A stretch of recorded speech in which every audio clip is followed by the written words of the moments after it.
మెదక్ జిల్లాలో మున్సిపల్ ఎన్నికల పోలింగ్ కొనసాగుతోంది. సంగారెడ్డి జిల్లాలో 11 మున్సిపాలిటీల్లోని 256 వార్డులకు ఎన్నికలు జరుగుతున్నాయి. 541 కేంద్రాల్లో పోలింగ్ నిర్వహిస్తున్నారు. మొత్తం 3,41,800 మంది ఓటర్లున్నారు. 1,100 మంది పోలీసులు బందోబస్తు విధుల్లో ఉన్నారు. సమస్యాత్మక పోలింగ్ కేంద్రాల వద్ద భారీ భద్రతా ఏర్పాట్లు చేశారు. ఎన్నికల విధుల్లో 93 మంది రిటర్నింగ్ అధికారులు, 1,298 మంది ప్రిసైడింగ్ అధికారులు పాల్గొంటున్నారు. ఇక మెదక్ జిల్లాలోని 4 మున్సిపాలిటీల్లోని 74 వార్డులకు ఎన్నికలు నిర్వహిస్తున్నారు. ఈ జిల్లాలో 176 కేంద్రాల్లో పోలింగ్ కొనసాగుతోంది.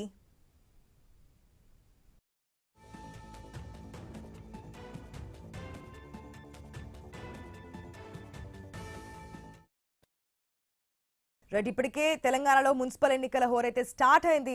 మన స్క్రీన్ లో క్లియర్ గా చూస్తున్నా మొత్తం 6 విండోస్ కనిపిస్తున్నాయి. అటు నల్గొండ, కే సముద్రం, సంగారెడ్డి, మంచిర్యాల, కోహిర్, హుజురాబాద్, దీంతో పాటు 116 మున్సిపాలిటీల్లో కూడా ఓటింగ్ అయితే ఇప్పటికే పోలింగ్ బూత్ల వద్దకి ఓటర్లు చేరుకున్నారు. పోలింగ్ అయితే కొనసాగుతోంది.